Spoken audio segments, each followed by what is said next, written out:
doing, everybody, and welcome to Wisconsin Sports on the Go with Trage. I'm your host, Trage. It is Thursday, May 16th. We're almost through May now. We're almost to June right now. Isn't it just crazy? Isn't it just crazy? It's just flying by. Already almost to June here. That means the baseball season is heating up. We're just getting into the stretch of things. We're getting just about to that quarter of the way, right? And we're going to have to give our quarter reports, right? We're going to give our quarter reports there. But, baseball is heating up right now. So I want to look at a lot of baseball today. Not a whole lot happening in the world of sports today. We did see the NFL schedules were released. I wanted to kind of look over that today, but mainly looking at the Brewers, seeing what we saw out of this series win there against the Pirates, and then from there, see where the day takes us, right? Like I said, not a whole lot happening, so we're going to make something happen, right? We're going to make something happen here today on the show. So before we get started, I want to mention a few of the sponsors of the show here quick. First, Game Day Supply in Alaska. Do you have a sports club or team? Are you looking for some sweet custom uniforms or apparel? Check out the awesome crew at Game Day Supply in Alaska to help your team get the sweetest gear. Find them on Facebook at Game Day Supply or online at GameDaySupply.net. Also, your hometown team, Century 21 Gold Key Realty. Call Peggy Sue or Anna to find your dream home or if you're looking to sell. Find them on Facebook at your hometown team, Century 21 Gold Key Realty, or stop in and see them at their location in Marshfield. Also, Sport and Spine Clinic in Greenwood, Wisconsin. If you've been injured recently, whether at work, whether it was on the basketball court, baseball field, softball field, whatever it is, and you need some physical therapy, stop in there in Greenwood, Wisconsin and see Chad. He'll get you right. He'll get you back to work, back on the field, whatever it is. Whatever you were injured doing, he'll get you back to doing it. Sport and Spine Clinic in Greenwood. Also, Marshfield Motor Speedway is located just 3 miles outside of Marshfield on County Road H. You got to get down there this summer. Tons of family fun for all ages. Great food, great drinks, great atmosphere, tons of great racing. Find the schedule on their Facebook page or online. Just search Marshfield Motor Speedways. Otherwise, on my Facebook page, Wisconsin Sports on the Go with Trage, I shared the schedule on there. Sports scene in Marshfield, Wisconsin. All your sports memorabilia needs, from cards to, they have jerseys, plaques, whatever you need. They got it down there at the store. See Al down there. He'll get you right. He'll get you fixed up down there with all your sport memorabilia needs down there at Sports Scene in Marshfield. And also Pittsville Farm and Home Center. It's summer, right? We're getting into summer here, getting close to summer, and you might have some yard projects. You might have some gardening, whatever it is. They got all the tools you need down there at Pittsville Farm and Home. So check them out there in Pittsville, Wisconsin. They're Pittsville Farm and Home Center in Pittsville. But with that, I want to jump into it now. I wanted to thank sponsors that sponsor me before we got this show started here. So right away, I want to look at the Brewers. The Brewers series win against the Pirates yesterday there, and it was in dominant fashion. A home run derby, right? A lot of people calling it a home run derby at American Family Field for this one. It was an exciting game all the way around. So let's jump right into it. You had another fantastic start from Robert Gasser. That was great to see. 5 innings, 6 hits, 1 earned run, 1 walk, 2 strikeouts in this one. Gasser was good in this game. The strikeout number is still not high, right? Not what we've seen him do down in the AAA level, but this is a little bit different, right? Finding his footing at the big league level. That's what he's doing at this point. So good stuff there. Working himself out of jams. He had that first and third with nobody out there early on in this game here when the Pirates did squeak across a run on him. And he was able to, sack, fly. Outside of that, got out of the inning, right? That's what matters right there, is that he was able to get himself out of the inning. So good stuff there out of Gasser. Pajams, good stuff out of Pajams. Something that we needed to see was a bounce back out of Pajams after he's had some shaky outings this year. That's undeniable. And to see him come out in this one and deliver a solid inning of work, that was good stuff. An inning there, 2 strikeouts, good work out of Pajams. Jared Koenig, an inning there, 1 hit, 1 earned run. He gave up that solo home run to Andrew McCutchen. Outside of that, good work out of him there. And then Mitch White coming in out of the bullpen. 2 strikeouts, 1 hit given up, 2 innings of work, 0s across the board elsewhere for White. Good stuff. Good stuff there out of the Brewers pitching staff in this one. Only 2 runs for the Pirates in this one on 8 hits in total. So good work all the way around there. 7 strikeouts, not huge strikeout numbers in this game for the Brewers pitching staff, but I mean, outs are outs, right? Outs are outs. Good stuff there. So looking over at the Brewers lineup, this is where the magic happened, right? William Contreras, 3 for 5 at the top of the. This was, before I get started here, this was one of those lineups that was like, I'm just going to roll it out there and see what happens, right? We were so used to seeing Craig Counsell's lineups, the random day lineups, right? This was the random day. We're going to give some guys some off days, time to line up here. Contreras in the leadoff spot, 3 for 5 on this one. He had that big 3-run home run, 4 RBIs, 1 run scored in this one. Adames 0 for 4, batting the 2 spot. Then came Joey Ortiz. Interesting. I mean, dude's been hitting good, right? The bat's been hot, so it doesn't surprise me to see him move up in the order. It was one of those lineups that Pat Murphy put together that was quite interesting when you really looked at it. So Joey Ortiz, 2 for 2, on base 5 times in this one, 2 walks in this game also to go along with it, and he had an RBI, that solo home run that he had there in this one, and also 2 runs scored for Joey Ortiz. Gary Sanchez continues to hit the baseball. 2 for 5 in this one, 2 RBIs, 1 run scored. He had a home run in this one here. Blake Perkins just cannot find his stride right now. And it sucks to say. It sucks to say because he had such a hot start to the season here, and now he's just struggling to find his way. So hopefully, with time here, Perkins, he just needs one to fall, right? He just needs, an infield hit, whatever it is. He needs something to get and something to get him going. Because, man, oh man, the way that it started for Perkins, it was like, man, this guy he's making himself an everyday outfielder. It's going to be hard to take him out. Now it's like, I just wish he could find that bat again. Because he's got the speed. He's got the base running IQ that once he gets on, he can make things happen. So hopefully, he starts to figure it out, starts to get going here. We did see Chris Roller. Chris Roller was called up from AAA. I was going to get to that move here in a little bit, but Chris Roller did make an appearance in this one, 0 for 1 with the strikeout. In a game like this, he just kind of gets thrown into the mix, strikeout. We'll see what happens in his first full game, right? We'll see what happens in the first full game. Andrew Monasterio, 0 for 4 in this one. Owen Miller, 1 for 4 in the ball game. Jackson Churro, 2 for 4 with that big home run, 441 feet. That home run went. That was a shot by Jackson Churro. 5 on the year for Jackson Churro now. And then Sal Frelick goes deep back-to-back games. Saw another bomb out of Frelick. 3 for 4 out of Sal. Hopefully, that home run that he hit 2 nights ago is going to lead to a hot streak for Sal Frelick, right? He was cooling off just a little bit, right? The average started to dip. Now he's got it back up 257 after a 3 for 4 game. So hopefully this is a good sign for Sal that the ball is starting to come off the bat a little bit hotter and something good's going to come, right? Something good is happening there with Sal Frelick. Back-to-back games with a home run, right? Showing off the power.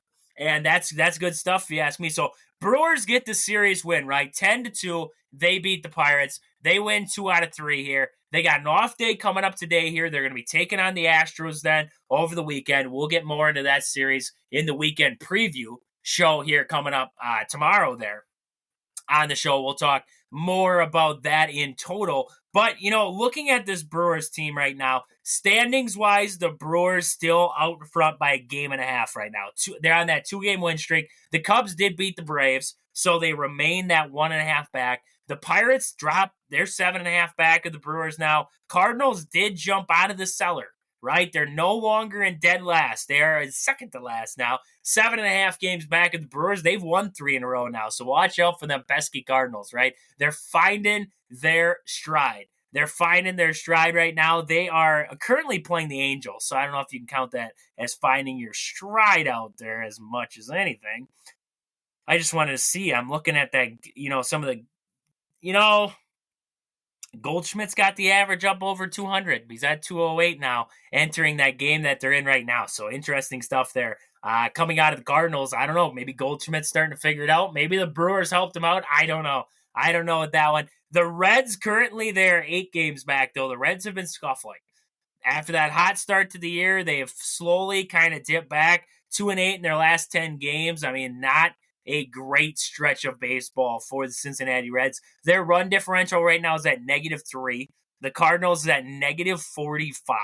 The Pirates is at negative 34. The Brewers plus 42. And the Cubs plus 15. Now, if you don't know what that is, I don't know if I'm jumping ahead of myself here, but if you don't know what that is, it's basically runs scored to runs allowed, right? So how many runs your team scores versus how many runs your team allows, right? That's your difference in there. So it basically just gives you the metric of saying, hey, the Brewers have scored 223 runs on the year and they've allowed 181. So you want to, common sense, or I guess you could say common sense. You want to have that plus in that run differential there. I mean, you look at teams looking at the NL East right now with the Phillies, they're up top of the NL East right now with a 31-13 record. They are 8-2 in their last 10 games. They have a run differential right now of plus 72.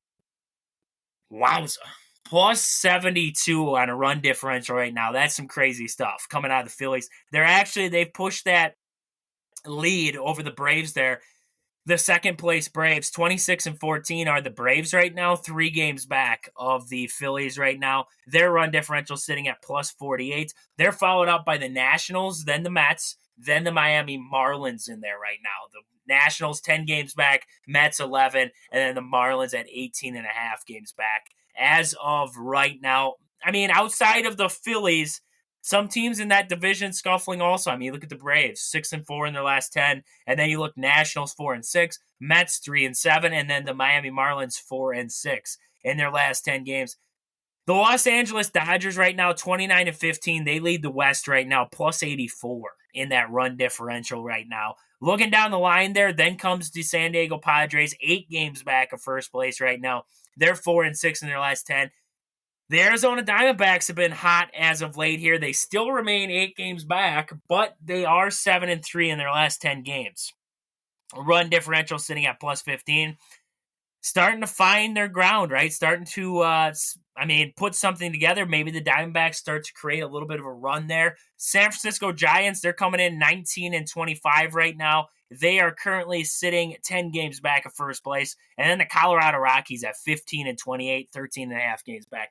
Crazy to see the Rockies, as bad as they are, as bad as they've played this year, that they are that close with the Giants yet, who did make some decent-sized moves, right? Blake Snell and also getting in Matt Chapman there. I'm not sure on the Blake Snell front if we have seen Blake Snell yet, right? Just wanted to check that out. See if I can figure that one out for you.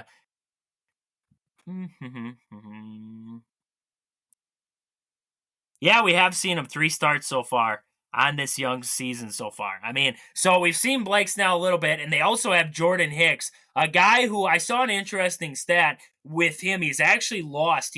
We're talking about a guy, if you remember Jordan Hicks from a while ago, he was the flamethrower in the Cardinals bullpen. And he had issues with control, right? And that led to the high ERAs and everything like that. This season with San Francisco, he has seen his velocity go down, right? His velocity is currently, he's lost actually 4.7 miles per hour on his fastball, velocity in total, right? And his ERA went from 3.29 to 2.44. That's interesting. That's crazy stat right there to say that you can have that big of a drop off in velocity and still be, actually be better in the earned run department there. So it makes you wonder, is velocity really the biggest thing when it comes to getting outs, eliminating runs, everything like that? It really puts that into perspective. I've always thought, velocity is great, right? You can have 1,000%, you can throw 101, 102, right? But then it's about location too. Because guess what? These guys have seen 102, right? It's a time, it's hard to say that it's just a timing thing, right? Because you, me, the guy over by the mailbox over there, whatever, those guys, we couldn't just walk in there and just say 102, I'm going to hit this thing, right? But these guys, that's what they do. That's what they do. They train for that. It's timing. So if it's 102 and it's straight, right? There's no break to there's no two-seamer that's, tailing off a little bit or whatever it is. It's just a straight old 102 fastball with, just hitting dead red, right? it's pretty hard. It's pretty easy to hit that. No, not for us, right? Not for us. I'm not saying that it's the simplest of games, right? I'm not saying that, it doesn't still take a skill to be able to hit that fastball. You still have to time it up and everything like that. But what I'm saying is these guys train for that. So when you get 102 flat, dead red, it's going to be, 10 times simpler to hit than if a guy comes out there whipping 102 and he's pinpoint with it, right? He can go high and inside on you and dot the corner, or he can go outside with it too. He can break in something with a breaking ball. So it all changes in that hindsight there. But what I'm saying is, with Jordan Hicks, and I mean, we saw it with a couple guys now. We saw Garrett Whitlock has actually had his velocity go down 3.7 miles per hour, and his ERA has gone from 5.15 down to 1.96. Ronaldo Lopez, ERA from 3.27 to 1.34, 3 miles per hour lost on the fastball. So it really makes you put it into perspective then, hey, velocity might not be the greatest thing. First I need my guys to learn location, right? And, I talk about this, if you have a chance, Integrity Sports Network on Facebook there, and you can find them on YouTube, as we do, I'm a part of a baseball podcast, right? The Bases Loaded podcast there. And we talked about this. And we talked about injuries to pitchers, right? And the biggest thing that guys preach now is they won't even look at you if you're only throwing 90. Right? They want guys who are throwing 95 plus. Those are their guys nowadays, right? But with that, there comes the struggle for velocity, or not the struggle for location, right? The location's off, mechanics are off, leads to other problems throughout there. You can't control the fastball. Heck yeah, you can throw it at 105, right? But you can't control it, right? One time it's going to be dead red. It's going to be a little high, right? And the next time you throw it, it's going to be in the dirt. So it happens a lot that was a big thing. You look at a guy even like Abner Uribe coming up through the Brewers organization. If you wanted to know, the one knock on him all the way through the minor league system was his location. He could not find it at times. And when he lost it, he lost it. And that was, it's held true at times with Abner, as he still struggles with location at times. Now you look at guys like Jordan Hicks. The loss in velocity has actually led to him being able to pinpoint and be better accuracy-wise, and be able to put spots where he put pitches where he wants them out there. So, I just thought that was interesting. I saw that stat there coming out today, and I kind of just want to look at it because, you don't really put two and two together there, because everybody thinks that, the harder you throw, the better you're going to be, right? The harder you're throwing out there, the better you're going to be. Yeah, when you're in high school, right? When you're in high school, and if you're in high school, especially where I was in the central Wisconsin, and you play in Division 4 baseball, if you can throw 85 plus, you're now a dominant pitcher, right? You're a dominant pitcher, because these guys don't see stuff like that, right? Because I knew for a fact, when I was going, depending on the team we're playing, whoever it was, one night you were going to face a guy who was throwing 70, and the next night you were going to face a guy who was throwing 75, and you might see 80 occasionally if you went to play some bigger schools, but then you drop back down, right? And so the velocities were so variant down there, but they weren't, there's nobody throwing 80, 85 plus. There was nobody throwing 90, right? And so now you see guys nowadays where, it's a velocity game. It's a velocity game out there. And that's leading to other problems, the arm injuries, the the lack of control. All those little things have come from we don't care as much about mechanics. We just want guys who can throw the ball hard, and the mechanics and everything else will come along down the road. It doesn't just work that way sometimes, right? Sometimes it does, right? Sometimes you can make it work. But other times you have to be able to develop pitchers at a younger age to be able to do those little things. The mechanics, the hitting spots, right? Being able to control your arm, be able to control your arm speed, whatever it is. You got to be able to control that kind of thing. And like I said, with injuries, the biggest thing with that is mechanics. Some of these guys, you watch the way that they throw a baseball. I compare throwing a baseball to a golfer hitting a golf ball, right? It is one of the most violent motions that you could put your body through, right? Just the torque, the spin rate, everything else that you're putting your body through when you're throwing a pitch, right? When you're swinging a golf club. And you don't notice the kind of thing like that, right? I mean, I pitched back in the day. I pitched in high school. I pitched in college, and I didn't notice that kind of thing, right? You don't just feel it, right? But when you feel it, then something went wrong, right? But that comes back to mechanics then, because I know, if I threw, say, my slider or curveball wrong, I'd feel it in my elbow, right? And that wasn't a good thing. And that's where I ran into problems in my playing career, was with my elbow. Now, I'm not saying I would have went pro or anything like that, but what I'm saying is that, you look at some of these guys nowadays and you say to yourself, why are injuries happening?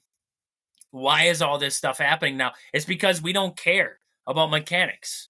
We don't care about how a guy looks coming up. We just want to see a guy chuck 102. And we just think that we can fix him down the road. It's hard to fix a guy after he's been doing it for 10, 15 years, right? The arm angles, everything like that, whatever's comfortable to them. They've been doing it for how long? It's a struggle, right? It's a struggle. So, I mean, that's just some of the things that I saw out there, was guys throwing a little bit slower, but having better seasons. That's interesting. That was an interesting topic, and I just wanted to bring it up there because I thought it was quite interesting reading some of the guys. I guarantee you there's more out there. Those are just some of the main ones that I saw there. So, sticking with the standings, I want to jump over to the AL. We have the Yankees up top. They have a commanding lead right now over, 29-15 overall. The Orioles are hanging around, though, 27-14, half game back. And then you have the Boston Red Sox, 6.5 games back of first place there. The Tampa Bay Rays, 7 games back. And the Toronto Blue Jays, 9 games back of first place right now. Toronto's pitching has struggled. That's the biggest thing with Toronto, is that pitching staff, they haven't been able to put anything together so far. So hopefully we see something good. I mean, if you're a Toronto fan, right, hopefully we see something good come out of the Toronto pitching staff here pretty soon, because that is it's still a decent lineup, right? You got Vlad, you have Bo Bichette, you got Biggio out there. They have a decent lineup. It's just trying to find that pitching to balance it out there. So, moving over to the AL Central right now, and the Twins, they did go on that hot streak, right? They'd won 9 of 10 or whatever it was at one point there. They've cooled off, 5-5 in their last 10 games. Guardians, 27-17 overall. They lead the Central Division right now, followed by the Kansas City Royals, 26-19. Game and a half back of first. The Twins sitting 2 games back at 24-18. The Detroit Tigers, 21-22. And then we see the Chicago White Sox, 14-30. They have won 6 of their last 10 games. 6 of their last 10 games. So they stink, but they're finding a way to win ball games right now.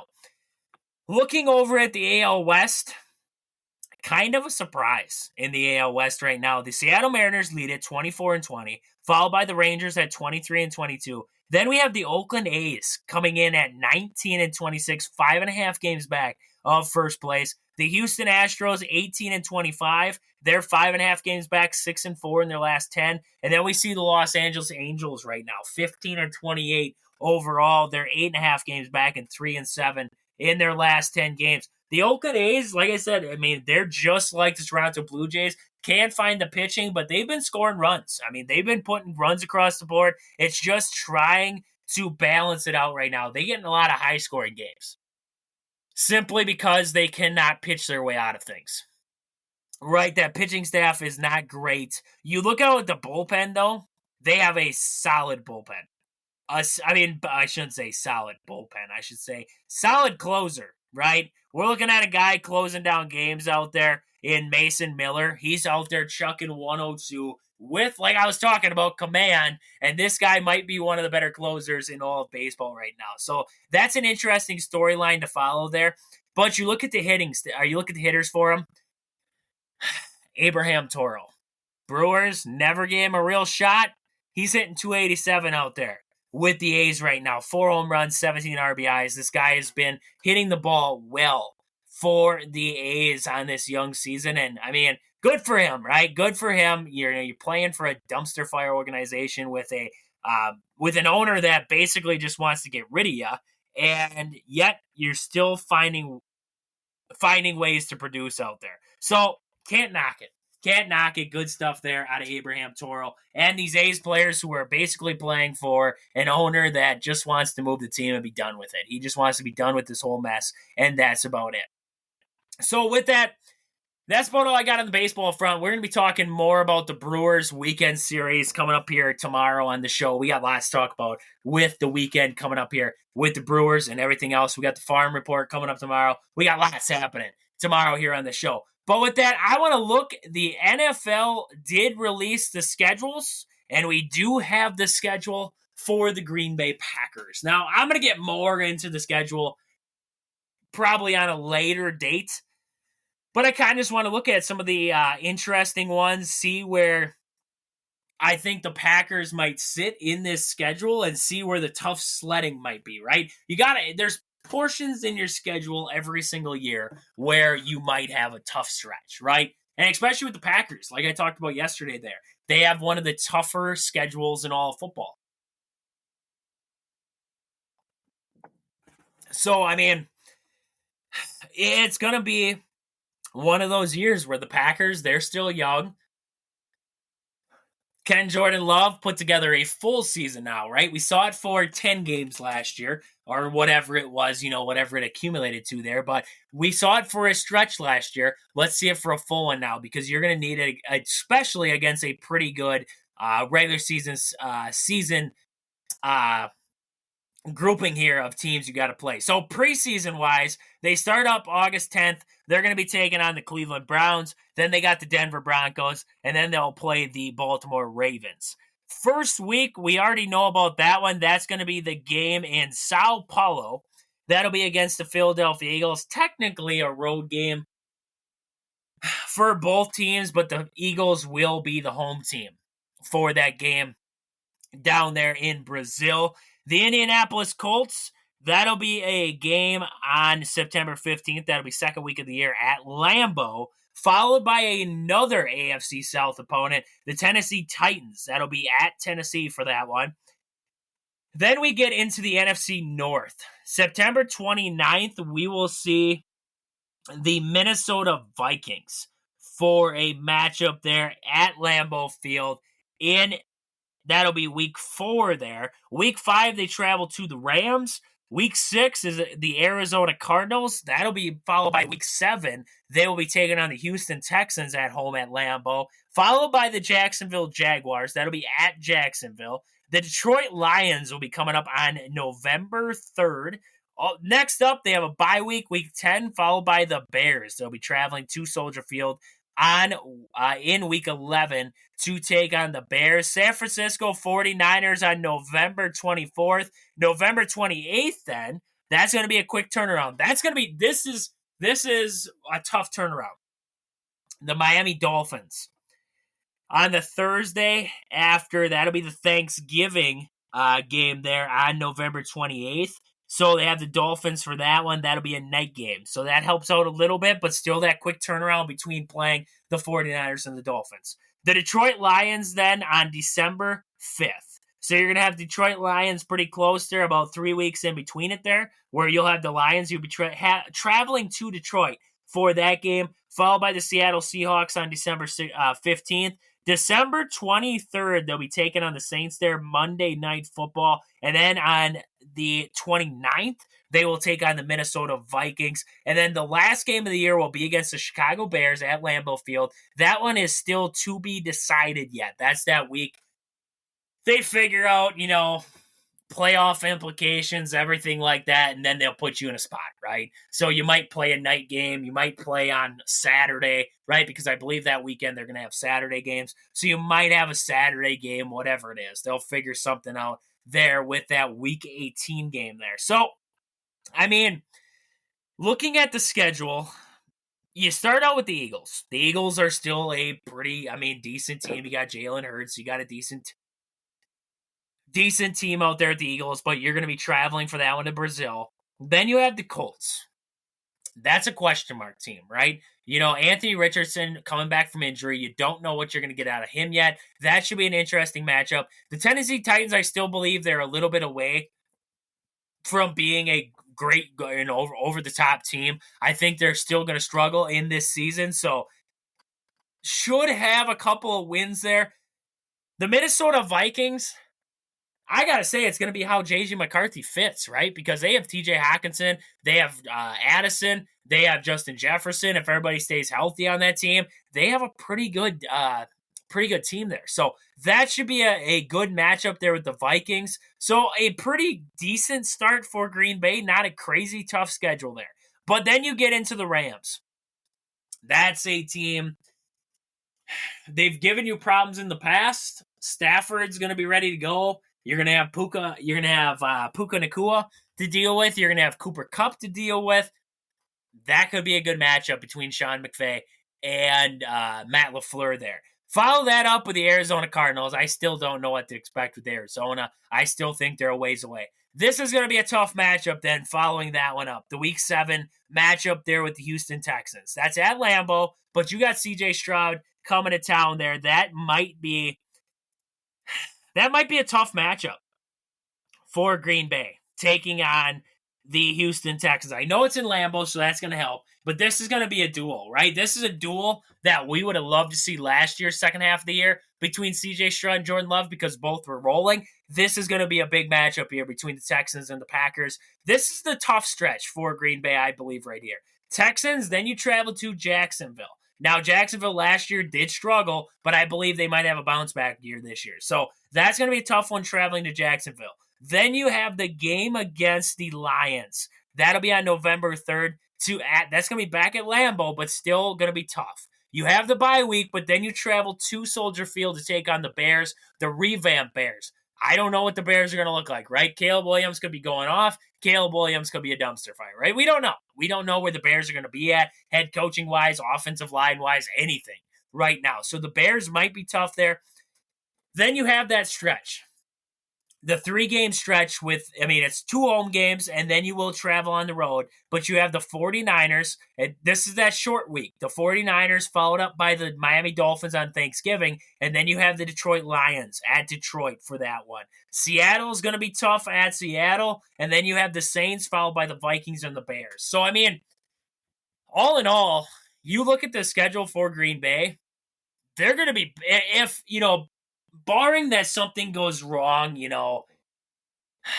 the way that we looked at this team last year heading into this season now and the expectations, this team's going to be battle-tested come playoffs, right? They're going to have faced some of the better teams in the play that will potentially be in the playoffs. The Lions, the Texans. You're going to probably see the 49ers, the Dolphins. Seattle has that potential to be in there. The Eagles. So you're going to have 6 opponents just right there that you could potentially see in the playoff picture. That's not counting the Rams. If they put a run on, maybe, let's just appease the Bears fans for 5 seconds. The Bears, who could be, with that wide receiver core, the good defense, right? They could potentially be in the picture. The Vikings, if J.J. McCarthy comes in and lights the world on fire, right? The Packers have a tough schedule. This is tough. This is a tough schedule for the Green Bay Packers. They're going to be battle-tested throughout this entire year. So it's going to be really interesting to see how the Packers put together this upcoming year here. But, with that, like I said, I'm going to get more into this schedule. I'm going to dig deeper into some of these matchups and see kind of where they're all, where I'd be leaning at them, kind of get the predictions of where we see the Packers sitting with this upcoming season just around the corner. I'm going to talk more. I'm going to look more in the NBA. We might have some, we have the Celtics moving on. We might see some other teams advance by tomorrow there. I believe we will see the Knicks and Pacers in action on Friday. I believe the Nuggets are in action on Thursday. And then we have, like I said, the Celtics moving on, and we're going to have a series on the Dallas and Oklahoma City series will carry over into Saturday there. So lots to talk about NBA, a little more NFL, looking around the schedule, seeing some of the bigger games. Also, Brewer talk. We got to get into Brewers more with the weekend preview. But with that, this has been Wisconsin Sports on the Go with Trage. Thank you guys for listening. We'll catch you guys back here tomorrow. But until then, deuces.